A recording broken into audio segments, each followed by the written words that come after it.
Assalamualaikum warahmatullahi wabarakatuh. Kembali lagi kita akan membahas soal-soal tentang UTBK 2020, di mana soal yang akan kita bahas itu mengenai TPS, pengetahuan kuantitatif, bagian kedua. Oke, langsung saja ke soal nomor yang pertama. Selisih dua bilangan adalah 6, dan jika kedua bilangan dijumlahkan hasilnya adalah 32, berapakah selisih dari kuadrat kedua bilangan tersebut? Oke, pada soal dikatakan ada dua bilangan. Anggap saja dua bilangan itu adalah X dan Y. Kemudian kita tuliskan secara matematis yang diketahui pada soal. Selisih dua bilangan. Nah, karena dua bilangan itu kita simbolkan sebagai X dan Y, berarti kalau ditanyakannya adalah selisih menjadi X kurang Y sama dengan 6. Kemudian pernyataan yang kedua, jika kedua bilangan dijumlahkan hasilnya adalah 32. Berarti dua bilangan tadi kita jumlahkan itu akan 32. Sehingga penulisan matematisnya menjadi X ditambah Y sama dengan 32. Yang ditanyakan soal adalah X kuadrat dikurang Y kuadrat. Oke, X kurang Y, X plus Y. Nah, ini biasanya tentang SPLDV, di mana SPLDV itu bisa diselesaikan dengan cara eliminasi ataupun metode dari substitusi. Oke, kita coba dulu dengan cara eliminasi. Langsung saja kita ambil X kurang Y sama dengan 6 dan X tambah Y sama dengan 32. Kemudian kita kurangkan. Nah, X kurang X itu habis, kemudian min Y dikurang plus Y itu akan menjadi min 2Y. Kemudian 6 dikurang 32 itu akan menjadi min 26. Sehingga Y-nya itu min 26 yang dibagi dengan min 2. Hasilnya Y itu adalah 13. Berarti salah satu di antara dua bilangan tadi sudah kita dapati bahwa satu bilangannya bernilai 13. Kemudian kita cari satu lagi. Nah, ini supaya lebih gampang lagi dengan cara substitusi setelah kita eliminasi. Sebenarnya kalau mau dicara eliminasi lagi terserah. Tapi lebih enak disubstitusi setelah kita eliminasi biar gampang karena tinggal memasukkan nilainya saja. Nah, kita ambil salah satu atau X kurang Y sama dengan 6, X tambah Y sama dengan 32, ambil aja salah satu untuk disubstitusikan nilai Y-nya yang sama dengan 13 tadi. Sehingga X kurang Y sama dengan 6, oke, yang kita coba itu adalah X kurang Y sama dengan 6, masukkan nilai Y-nya itu ke dalam persamaan X kurang Y sama dengan 6. Nah, Y kita tadi adalah 13, sehingga menjadi X dikurang 13 sama dengan 6. Berarti nilai X itu min 13 pindah ruas menjadi plus 13, berarti 6 ditambah 13, sehingga nilai X-nya adalah 19. Udah dapat nilai X dan Y, baru kita masukkan ke X kuadrat dikurang Y kuadrat, karena itu yang ditanyakan pada soal. Berarti X kuadrat dikurang Y kuadrat itu sama dengan 19 kuadrat dikurang dengan 13 kuadrat. Maka 361 dikurang 169 hasilnya adalah 192. Berarti hasilnya adalah 192. Jawabannya adalah yang E.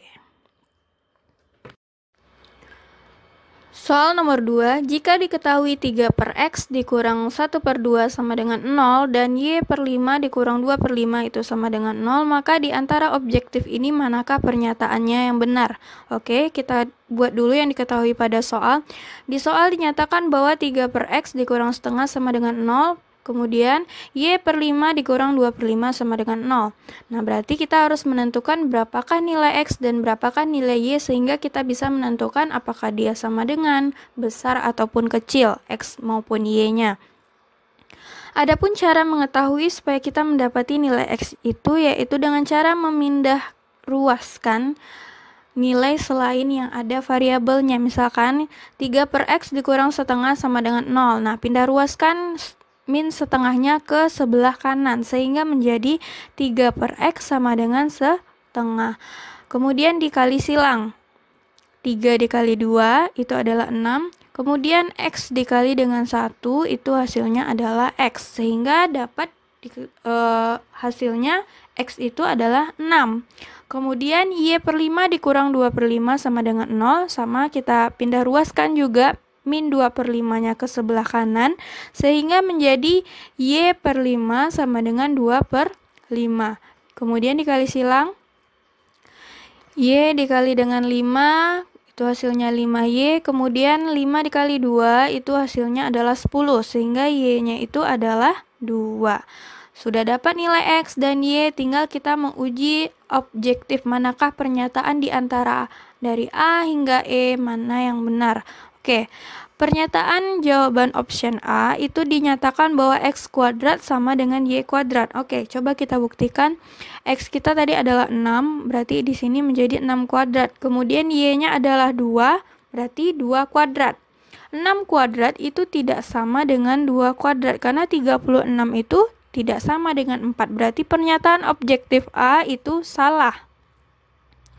Oke, yang B menyatakan bahwa X kecil dari Y. Nah, X kita itu adalah 6. Apakah 6 itu kecil dari 2? Tidak, itu berarti salah. Makanya di sini 6 itu tidak kecil sama dengan 2. Berarti pernyataan B itu salah. Kemudian kita coba yang C. Yang C menyatakan bahwa X besar Y. Kita coba 6 besar dari Y. Nah, ini benar ya. Berarti yang C itu optionnya benar. Kita coba uji yang D. X kecil 2Y. Oke, berarti 6 kecil 2 kali 2. Apakah 6 kecil 2 kali 2? Tidak ya, itu salah. Kemudian yang E, Y kuadrat lebih besar dari X kuadrat. Berarti 4 lebih besar dari 36. Wah, ini juga salah. Berarti jawabannya adalah yang C. Soal yang ketiga, dua himpunan yaitu A, anggotanya A kecil, B kecil, C kecil, D kecil, dan E kecil. Kemudian himpunan B, anggotanya min 1, 0, 1, 2, 3. Manakah yang merupakan fungsi dari A ke B? Oke, dua buah himpunan dikatakan fungsi dari A ke B apabila memenuhi kriteria, yaitu yang pertama adalah setiap anggota A memasangkan tepat 1 ke B. Kemudian, setiap anggota A tidak boleh kosong atau memasangkan tepat ke B. Yang ketiga, setiap anggota A tidak boleh memasangkan lebih dari 1 ke B. Agar lebih mudah memahami maksud dari kriteria ini, mari kita lihat contoh. Contoh yang pertama ada dua buah himpunan, yaitu himpunan A dan himpunan B. Himpunan A menuju himpunan B atau memetakan, misalkan A ke 1, B ke 2, C ke 3, D ke 4. Apakah ini fungsi? Iya, ini merupakan fungsi. Karena setiap anggota himpunan A memasangkan tepat 1 ke himpunan B. Oke, kita lihat lagi contoh yang kedua. Ada himpunan C, ada himpunan D. Kita petakan atau kita C menuju D.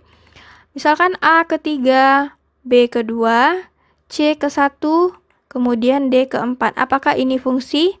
Iya, ini merupakan fungsi juga. Meskipun pemasangan himpunan dari C ke D itu tidak sejajar, asalkan setiap anggota C memasangkan tepat 1 ke himpunan D, itu merupakan suatu fungsi. Kemudian contoh yang ketiga, ada himpunan E, ada himpunan F. A ke 1, B ke 1, C ke 3, D ke 2. Apakah ini himpunan? Apakah ini fungsi? Maaf. Ya, ini merupakan suatu fungsi meskipun A dan B itu sama-sama menuju ke 1. Karena syarat dari fungsi itu setiap himpunan bagian yang pertama harus memasangkan ke himpunan F. Asalkan himpunan E ini tidak memasangkan 2 kali ke himpunan yang lainnya, itu bukan merupakan suatu fungsi. Oke, kita lihat lagi contoh yang keempat. Ada himpunan G, ada himpunan H, A ke 1, B ke 2, C ke 3, dan D itu tidak dipasangkan atau tidak dipetakan. Apakah ini merupakan fungsi? Iya, ini bukan merupakan fungsi. Mengapa? Karena ada satu anggota himpunan G yang tidak dipetakan atau tidak dipasangkan ke himpunan H. Maka penyebab masalah kenapa contoh keempat ini bukan merupakan suatu fungsi, karena anggota dari G yaitu D itu tidak dipasangkan ke himpunan H. Oke, kita lihat lagi contoh yang lainnya supaya lebih mudah paham. Ada himpunan I, ada himpunan J, A ke 1, C ke 2, D ke 3. Oke, apakah ini merupakan suatu fungsi? Oke, ini bukan merupakan suatu fungsi karena ada lagi satu anggota himpunan I yang tidak dipasangkan ke himpunan J, yaitu B. Kita lihat lagi contoh yang terakhir. Ada himpunan K dan L, A ke 1, B ke 2, B ke 3, C ke 3, D ke 4. Apakah ini suatu fungsi? Tidak, ini bukan merupakan suatu fungsi. Mengapa? Karena ada satu anggota di K yang menuju ke himpunan lain itu sebanyak 2 kali, sedangkan fungsi itu hanya boleh memasangkan atau memetakan ke himpunan yang lainnya itu hanya sekali. Penyebab masalahnya itu terletak di mana? Terletak di B ini. B itu kedua, dia juga ke 3, itu tidak boleh. Sehingga itu bukan merupakan suatu fungsi. Jadi nampak ya, meskipun himpunan K ini terisi semua atau memasangkan semuanya ke himpunan yang lainnya, gara-gara satu anggotanya saja yang memasangkan lebih dari sekali, berarti dia bukan fungsi. Oke, dari ke-6 contoh ini apakah sudah paham apa itu fungsi?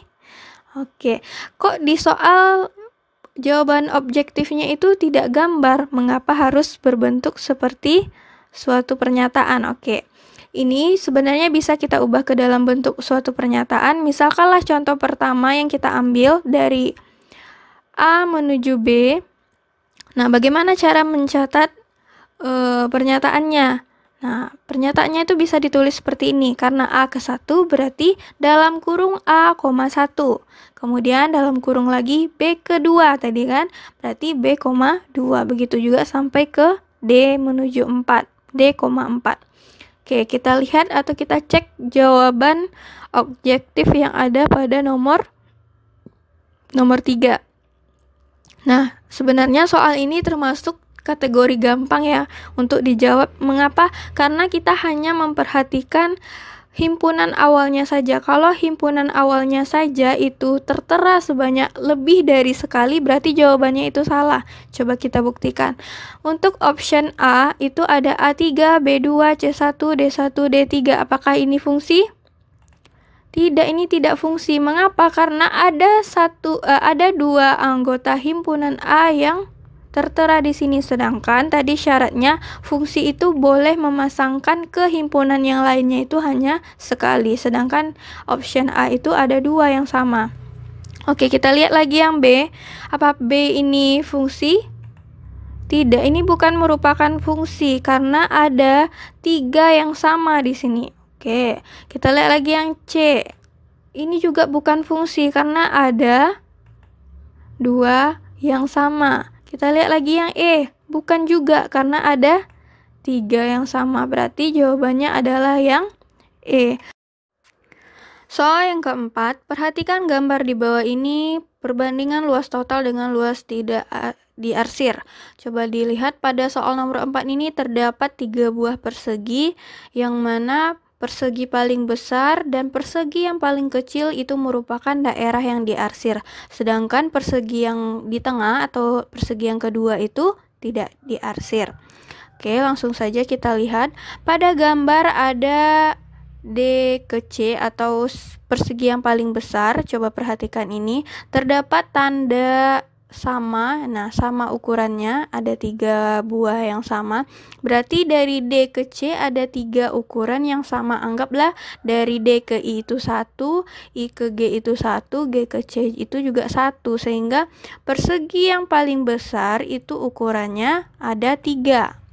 Maka A ke B itu 3, B ke C 3, C ke D 3, D ke A juga 3. Kalau persegi ukuran semuanya sama besar. Coba perhatikan lagi pada persegi yang kedua, itu bisa kita lihat ukurannya pada yang ini, EF. Nah, dibatasi oleh 2 buah, berarti anggap saja itu ada 2 cm, sehingga pada persegi yang kedua, itu ukurannya adalah 2 dengan 2. Untuk yang terakhir adalah persegi yang paling kecil. Nah, karena tidak ada yang sama tandanya, berarti ini hanya 1. Berarti ini 1 dengan 1. Oke, ini adalah persegi yang pertama, persegi yang kedua, dan persegi yang ketiga. Yang ditanyakan adalah perbandingan luas dari luas total dengan luas tidak diarsir. Ingat ya, luas persegi itu adalah S kuadrat atau sisi kali sisi. Langsung saja kita buat perbandingannya, luas total per luas tidak diarsir. Nah, luas total ini berarti luas dari persegi yang paling besar atau luas persegi pertama atau L1. Itu kita bagi dengan luas yang tidak diarsir. Nah, sekarang yang tidak diarsir itu adalah persegi yang kedua, tetapi ditutupi oleh persegi yang paling kecil atau persegi yang ketiga, sehingga untuk mendapati daerah yang tidak diarsir ini, luas persegi yang kedua itu harus kita kurang dengan luas persegi yang ketiga. Makanya luas yang tidak diarsirnya itu L2 dikurang L3. Langsung saja kita masukkan ke dalam rumus, berarti L1 itu adalah 3 kuadrat karena sisinya adalah 3, dan rumus dari persegi itu luasnya adalah sisi kali sisi, sehingga 3 kuadrat per L2. L2-nya adalah 2 kuadrat dikurang luas persegi ketiganya adalah 1 kuadrat. 3 kuadrat per 2 kuadrat dikurang 1 kuadrat, hasilnya adalah 9 per 4 kurang 1, sehingga 9/3. Perbandingannya adalah 3/1. Jawabannya adalah yang E. Soal nomor 5, jika diketahui A ditambah B 20 dan A kali B 19, manakah pernyataan dari objektif ini yang benar? Oke, di soal diketahui bahwa A ditambah B itu adalah 20 dan A dikali B itu adalah 19. Kira-kira dua bilangan jika dijumlahkan itu 20 dan jika dikali itu adalah 19, bilangan apakah itu? Oke, bilangannya itu adalah 1 dan 19. 1 dan 19 jika kita jumlahkan itu akan menghasilkan 20. Jika kita kali 1 dan 19 ini nilainya akan menjadi 19. Oke, kita akan melihat atau membuktikan pernyataan-pernyataan ini manakah yang paling tepat.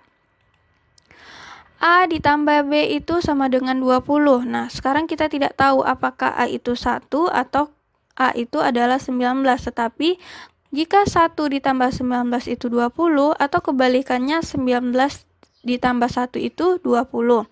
Kemudian pernyataan kedua pada soal A kali B itu 19. 1 kali 19, 19, dan 19 dikali 1 itu juga 19.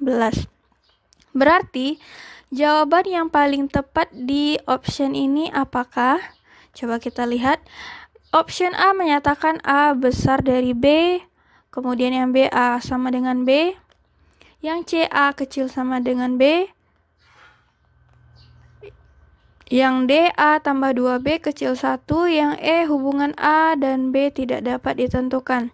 Oke, untuk yang A itu pernyataannya salah, yang B itu juga salah, yang C salah, dan D salah. Mengapa itu salah? Karena kita tidak bisa menentukan nilai berapakah A dan B ini. Karena kita tidak bisa menentukan nilai A dan B, sehingga kita tidak bisa mengetahui apakah A itu lebih besar dari B atau B itu lebih besar dari A atau sebaliknya, atau lebih kecil atau sama dengan atau berapakah nilainya. Karena pada soal itu kita tidak bisa mengetahui sebaliknya ya, misalkan A-nya itu 1, bisa juga 19, kadang bisa juga 19 itu pada B, B itu bisa juga jadi 1, sehingga yang paling tepat jawabannya adalah yang E. Nomor 6, 5 tahun yang akan datang jumlah umur kakak dan adik adalah 6 kali selisihnya. Sekarang umur kakak 6 tahun lebih dari umur adik. Umur kakak sekarang adalah, berarti di sini pada soal dapat kita ketahui bahwa ada dua kejadian, 5 tahun yang akan mendatang dan pada waktu sekarang. Oke, dari pernyataan pada soal ini mari kita buat model matematikanya. Di soal menyatakan 5 tahun yang akan datang. Berarti 5 tahun yang akan datang, umur setiap kakak dan adik ini harus kita jumlahkan bertambah 5.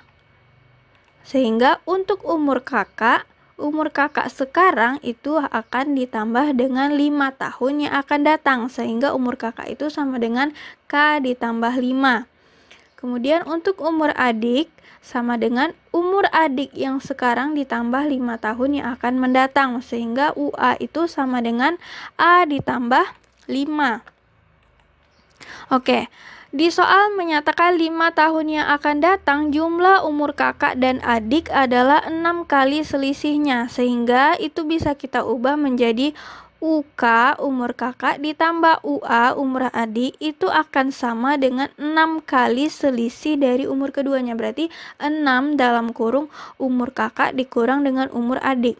Nah, sekarang UK dan UA ini bisa kita ganti menjadi K ditambah 5 dan A ditambah 5. Sehingga K tambah 5 ditambah A tambah 5 sama dengan 6 dalam kurung K tambah 5 dikurang A tambah 5. Itu tinggal kita mensubstitusikan atau memasukkan mengganti nilai dari simbol UK dan UA-nya saja. Kemudian dioperasikan, K tambah 5 tambah A tambah 5 itu sama dengan K tambah A tambah 10. Kemudian yang untuk di sebelah kanannya 6 dalam kurung K kurang A. Karena nanti 5 dikurang 5 itu habis ya. Yang tersisa itu hanya K kurang A. Nah, itu bisa kita kalikan ke dalam 6-nya, baik 6 ke K, 6 ke min A, sehingga menjadi K ditambah A ditambah 10 sama dengan 6 kali K, 6K, 6 dikali min A itu menjadi min 6A.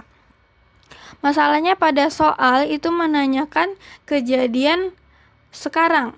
Maka pada soal yang diketahui untuk jangka sekarang, umur kakak itu adalah umur adik ditambah dengan 6 tahun. Berarti K ini bisa kita ganti, atau umur kakak ini kita ganti pernyataannya menjadi umur adik ditambah dengan 6. Karena sekarang itu, pada jangka waktu sekarang umur kakak itu 6 tahun ditambah dengan umurnya si adik. Sehingga pernyataan ini berganti menjadi A ditambah 6 ditambah A ditambah 10 sama dengan 6 dalam kurung A tambah 6 kurang 6A. Berarti kita hanya mengganti nilai atau simbol dari umur si kakaknya menjadi umur adik ditambah 6. Makanya A tambah 6 di sini. Tinggal dioperasikan. Sehingga menjadi 2A ditambah 16 sama dengan 6A ditambah 36 dikurang 64. 64 min 64,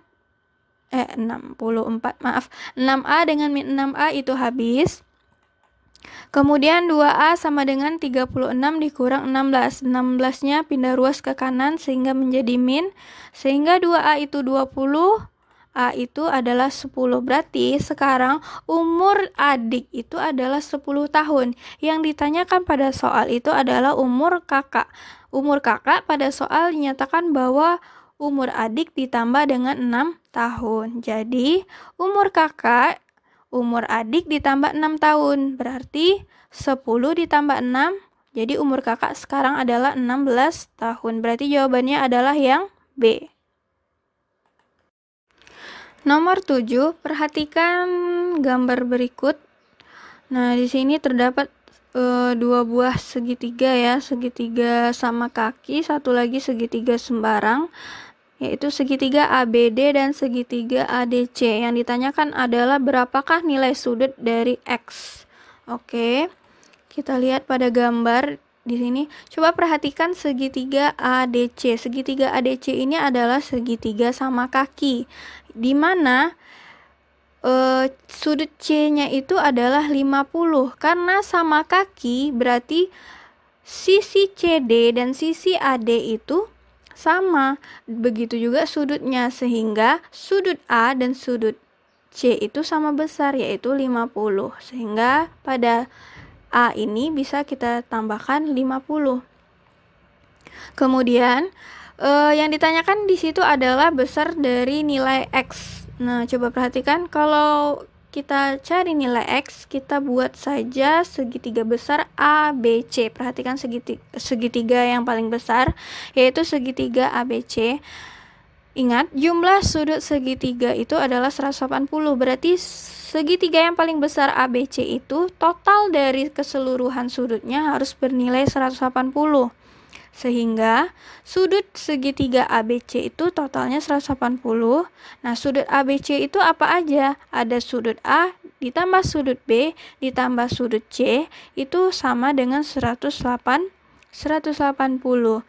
Oke, pada sudut A itu 50 itu harus kita tambah dengan 30 sehingga menjadi 80. Kemudian ditambah sudut B itu yang ditanyakan atau X. Kemudian sudut C-nya adalah 50 baru sama dengan 180. Tinggal dijumlahkan. 130 ditambah X sama dengan 180. Maka nilai X itu adalah 180 dikurang 130. Sehingga nilai X-nya adalah 50. Berarti jawabannya adalah yang C, 50.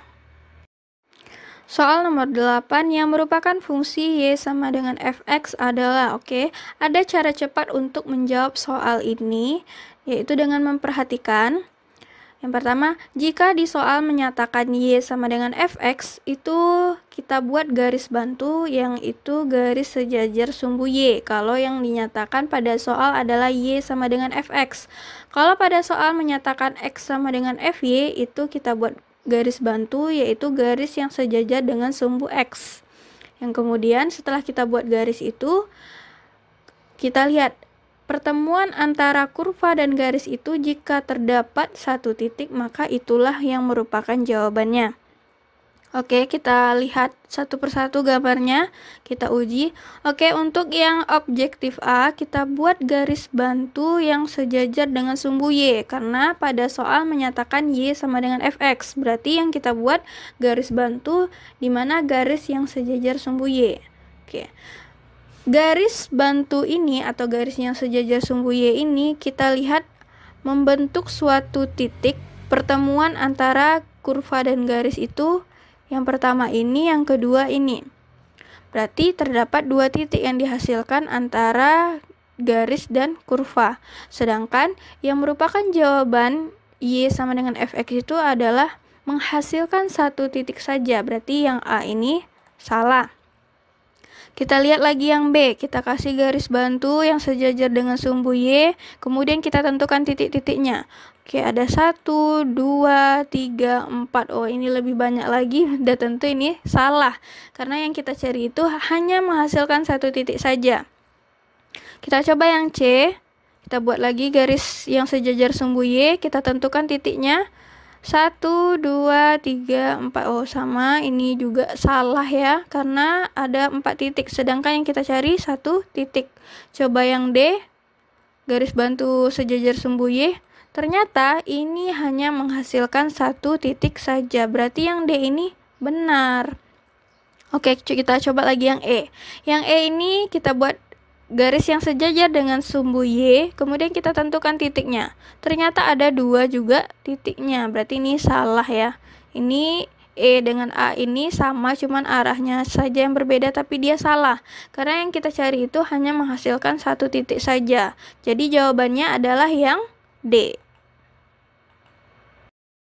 Sekian materi kita hari ini. Jangan lupa di like, share video ini, komen materi apa lagi yang akan dibahas. Jangan lupa di subscribe dan nyalakan tombol notifikasi agar kamu tidak ketinggalan video selanjutnya. Assalamualaikum warahmatullahi wabarakatuh.